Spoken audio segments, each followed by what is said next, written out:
ஃபர்ஸ்டே அழகா புஷ்ஷுன்னு வராம எவ்வளோ மாசம் ஆச்சு இதை சாப்பிட்டு சூப்பரா வரும். இந்த மாதிரி பாருங்க, ரொம்ப ப்ரெஸ் பண்ணேன்னா விரிசல் விட்டுரும்.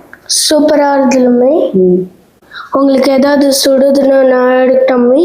மம்மி பூரி செஞ்சு தரேன்னு சொன்னீங்களம்மே, செய்யலாம் மம்மி? செய்யலாம்டா. Okay mummy. அதுக்கு என்ன சைட் டிஷ் வைக்கலாம்? தக்காளி சட்னி வைக்கலாம் மம்மி. சரி வைக்கலாம். Okay mummy. செய்யலாமா? செய்யலாம் மம்மி. தேவையான பொருளை ரெடி பண்ணிட்டு தரேன், நீ வை. Okay mummy. மம்மி எனக்கு ரொம்ப சந்தோஷமா இருக்கு மம்மி, நம்ம இவ்வளோ நாள் கழிச்சு பூரி செய்ய போறேன்னு. இப்போ நம்ம தக்காளி சட்னி வைக்கிறதுக்கான தேவையான ஐட்டம் எடுத்துட்டு வந்தாச்சு. இதுல சீரகத்துக்கு பதிலாக சோம்பு வச்சிருக்கேன், ஏன்னா சீரகம் நம்ம கிட்ட இல்லை, அதனால அது போடலைன்னா கூட நல்லா தான் இருக்கும். இப்போ நம்ம ஸ்டார்ட் பண்ணிடலாமா? Okay mummy. First stove on பண்ணிக்கணும் மம்மி. ஆன் பண்ணிக்க. எண்ணெய் ஊற்றணும், கொஞ்சமாக ஊற்றணும். Okay mummy. கொஞ்சமாக ஊற்று, கொஞ்சம் சூடாகட்டும், அதுக்கப்புறமா நம்ம போட்டுக்கலாம். Okay mummy. அப்போதான் சோம்பு கருகாமல் இருக்கும். இப்போ போடு. Okay mummy. அடுத்து கருவேப்பிலை போடு. Okay mummy. அப்படியே கிண்டி விடு, ஸ்பீடு கம்மி பண்ணிக்கோ. அடுத்து தக்காளி போட போகிறோம், பார்த்து மெதுவாக தூக்கு. Okay mummy.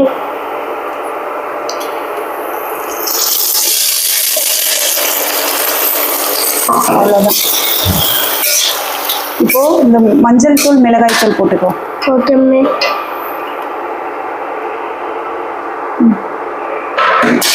மம்மி எனக்கு 6 பூரி தருவீங்களா மம்மி? கண்டிப்பாக தரேன்டா. Okay mummy. அவ்வளோ ஆசையாக அந்த பூரி சாப்பிடணும்னு. ஆமாம் மம்மி. தக்காளி சட்னிக்கும் பூரிக்கும் வேற லெவலில் இருக்கும்ல? ஆமாம் மம்மி. அது ஏன் நீ இந்த சைடு எப்போவுமே நீ கிண்ட மாட்டேங்கிற?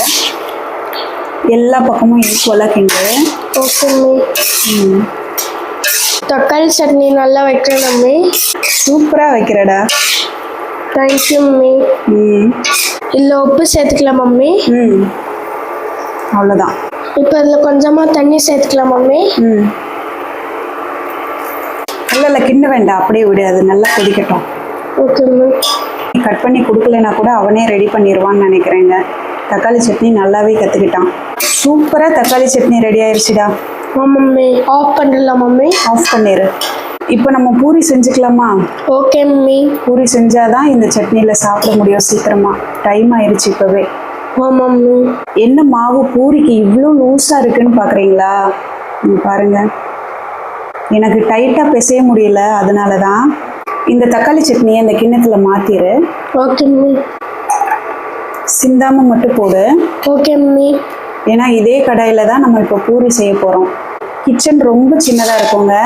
இந்த மாதிரி வீடியோ எடுக்கிறது கிச்சனில் வச்சு எடுக்க முடியாது, 2 பேர் நிற்க முடியாது. நான் வாக்கர் வேற யூஸ் பண்ணுறேன்ல, அதனால தான் ஹாலில் வச்சு பண்ணுறோங்க. அதே நேரத்தில் இண்டக்ஷன் ஸ்டவ்வில் சமைச்சோன்னா கேஸில் சமைக்க தேவையில்ல. அப்போ ஒரு வேளைக்கு கேஸ் மிச்சமாகுதுன்னு நினச்சிக்கிறோம், அப்படிதான். இங்கே பாருங்கள், தக்காளி சட்னி அல்டிமேட்டாக ரெடி ஆயிடுச்சு. சூப்பராக ரெடி ஆயிடுச்சு பாருங்கள். சப்பாத்தி மேக்கர் எடுத்துகிட்டு வந்துட்டான். இந்த சப்பாத்தி மேக்கரில் சப்பாத்தி ஹார்டாக வருது அப்படின்னா கூட நம்ம பூரிக்கு அச்சு ரெடி பண்ணுறதுக்கு இதை யூஸ் பண்ணிக்கலாம். எல்லா பக்கமும் நல்லா தொடச்சிக்கோ. Okay mummy. நான் ரொம்ப எக்ஸைட்டடோட இருக்கேன் மம்மி. பூரி சாப்பிட போறேன்னு. அப்படியா? ஆமாம் மம்மி. இவ்வளோ மாதம் ஆச்சு மம்மி எல்லாம் சாப்பிட்டேன். உனக்கு எத்தனை வேணும்னாலும் சாப்பிட்டுக்கோ, சரியா?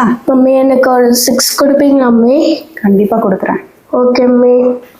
ஸ்விட்சை ஆன் பண்ணிக்கோ. Okay mummy. இது நல்லா ஹீட் ஆனதுக்கப்புறம் இந்த மாவை எடுத்து நம்ம கொஞ்சமாக அதில் வைக்க போகிறோம்.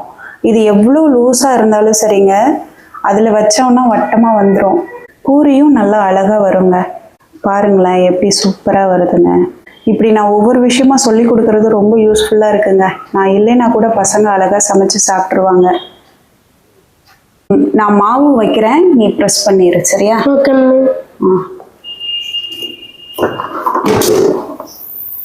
ரொம்ப ப்ரெஸ் பண்ணாத. பாரு எவ்வளோ அழகாக வந்திருக்குன்னு. லைட்டாக அப்படிதான். இரு நானே எடுத்துட்றேன்.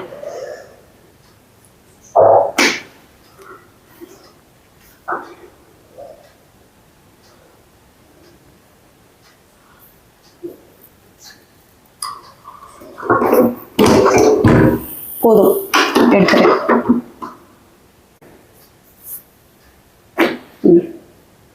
ஓமம் கொஞ்சம் போட்டிருக்கேங்க. எவ்வளோ அழகா வட்டமா வருது பார்த்தீங்களா? ஆமாம்மே. எந்த ஷேப்ல நம்ம வச்சாலும் நமக்கு வட்டமா அழகா வந்துடும். ரொம்ப ப்ரெஸ் பண்ணேன்னா விரிசல் விட்டுரும். சூப்பரா இருக்குல்லம்மே. நானே எடுத்துக்கிறேன். நீ ப்ரெஸ் மட்டும் பண்ண. ஓகேம்மே.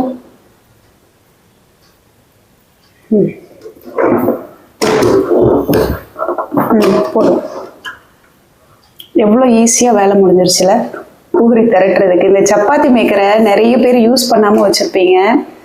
இந்த மாதிரி கூட யூஸ் பண்ணிக்கலாங்க.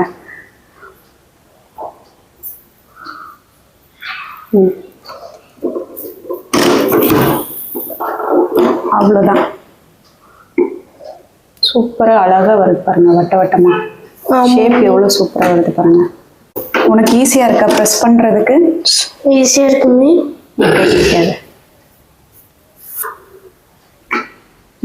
உனக்கு தானே சுடும். பரவாயில்ல. உனக்கு சுடக்கூடாதுல்ல, அதுதானே எனக்கு முக்கியம். உங்களுக்கு சுடக்கூடாதுமே, அதான் எனக்கு முக்கியம். சரி சரி, விடு விடு, நானே எடுத்துக்கிறேன். ஈஸியாக தான் இருக்கு, சுடலை. இந்த சப்பாத்தி மேக்கர் எனக்கு கையை அடிபட்டு ஆப்ரேஷன் பண்ணி ஹாஸ்பிட்டலில் இருந்தேன் இல்லைங்க. அப்போ எங்கள் ஹவுஸ் ஓனர் பசங்க ஈஸியாக சமைச்சு சாப்பிட்றதுக்காக கொடுத்தாங்க. அவங்களே 5 வருஷம் யூஸ் பண்ணிட்டாங்களாம். அதுக்கப்புறம் பாருங்கள், இப்போ நானும் யூஸ் பண்ணியிருக்கேன். இது எதுவுமே டேமேஜ் ஆகலை, இன்னும் நல்லா உழைக்குதுங்க. இது சௌபாகியா அப்படின்னு போட்டிருக்கு, இதோட பிராண்ட் நேம் சௌபாகியா. இரு பார்த்து அதான் நான் பார்த்தியா, இதுக்கு தான் நான் எடுத்தேன். கொஞ்சம் சுட்டுருச்சு பிள்ளைக்கு. இது சுடும், அதுக்காக தான் அம்மா எடுத்தேன். இந்த மாதிரி சப்பாத்தி மேக்கர் நீங்களும் வச்சு அதை யூஸ் பண்ணாமல் வச்சுருந்தீங்கன்னா இந்த மாதிரி பூரிக்கு கூட நீங்கள் அச்சு ரெடி பண்ணிக்கலாங்க. ஏன்னா சப்பாத்தி வந்து எப்போவுமே ஹார்டாக தான் வரும். இதில் நான் கூட அதனால தான் செய்கிறதே இல்லை இதில் சப்பாத்தி. பார்த்தீங்களா, சூப்பராக ரெடி ஆயிடுச்சா? இப்போது நாங்கள் இதை பூரியாக மாற்ற போகிறோம். இப்போ நானும் கையை கழுவணும். இரு, நான் கை கழுவிட்டு வந்துடுறேன். ஓகே. இப்போது நாங்கள் பூரி செய்ய போகிறோங்க. கடாயை எடுத்து வச்சுக்கோ. ஆன் பண்ணிட்டாமே. ஆன் பண்ண. நான் போட்டுட்டாமே. நீ எப்படி போடுவ? எண்ணெய் தெரிச்சிருச்சுன்னா என்ன பண்ணுறது? ஆயில் எடுத்துட்டு வா. ஓகே. கோல்டு வின்னர் கொஞ்சமாக தான் இருக்குது. இது எப்போவாது யூஸ் பண்ணுறதுனால அதிகமாக யூஸ் ஆகலை, அப்படியே தான் இருந்தது. எல்லாத்தையும் தான் ஊற்றணும்னு நினைக்கிறேன். இவ்வளோ தான் இருக்குங்க எண்ணெய். கரெக்டாக இருக்கும்ல? ஆமாம்மே. உனக்கு தெரியுமா இது கரெக்டாக இருக்கும்னு? நீங்கள் சமைக்கும் போதெல்லாம் பார்த்துருக்கோம்மே. அப்படியா? ஆமாம்மே. இப்போ இது ஹீட் ஆனதுக்கப்புறம் நம்ம பூரி போட்டு சாப்பிட போகிறோம். ரொம்ப பசியாக இருக்குமே, எப்போ சாப்பிட போகிறேன்னு வெயிட்டிங்கில் இருக்குமே. சாப்பிட்டுக்கலாம். ஓகேம்மே. நீ சாப்பிட்றதுக்காக தான் இதை செஞ்சுருக்கோம். சாப்பிட்டுட்டு ஒரு 1/2 அன் ஹவர் கழித்து வெந்நீர் குடிச்சிக்கோ, சரியா? ஓகேம்மே. இப்போ நான் இங்கே இருந்த மாதிரி தான் நான் சமைக்க போகிறேன்.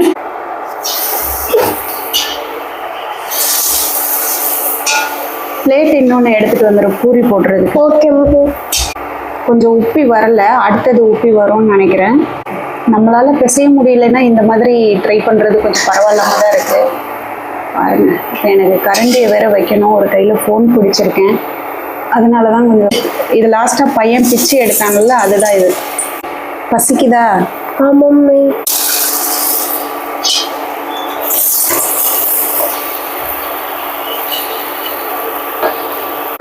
பார்த்தீங்களா, பூரி மாதிரியே வந்துருச்சா உப்பி? அவ்வளோதான். நீ பக்கத்தில் நிற்காத, சுற்றுற போகுது, தள்ளி நில்லு. ஓகே. பாருங்க, அதில் ஃபஸ்ட்டு 2 போட்டோம்ல, அது கொஞ்சம் சரியாக இல்லை, அதனால தான் அந்த மாதிரி உப்பி வரலை. ஆனால் நார்மலாக உப்பி தாங்க நல்லா சூப்பராக வரும். இந்த மாதிரி நீங்கள் அது சப்பாத்தி மேக்கரில் இருக்கிறதுனால அது நல்லா வராதுன்னு நினச்சிருப்பீங்கல்ல, சூப்பராக வரும் இந்த மாதிரி. பாருங்கள், செம்மையாக வந்திருக்கா? ஃபஸ்ட்டே அழகாக புஷ்ஷுன்னு வராமல் பேக் சைடு திருப்பி போட்டதுக்கப்புறம் தாங்க உப்பி அழகாக வருது.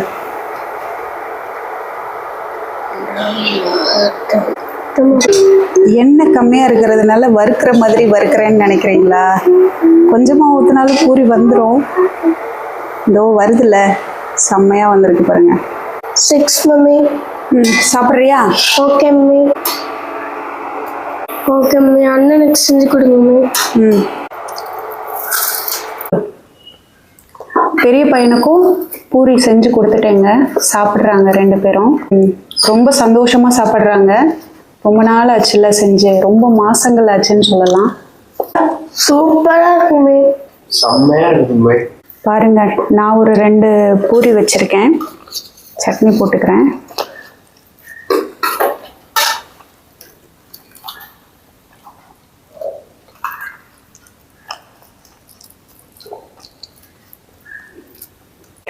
ரொம்ப சந்தோஷமா இருக்கு, பசங்களுக்கு பிடிச்சதை செஞ்சு கொடுத்துட்டோம் அப்படின்னு.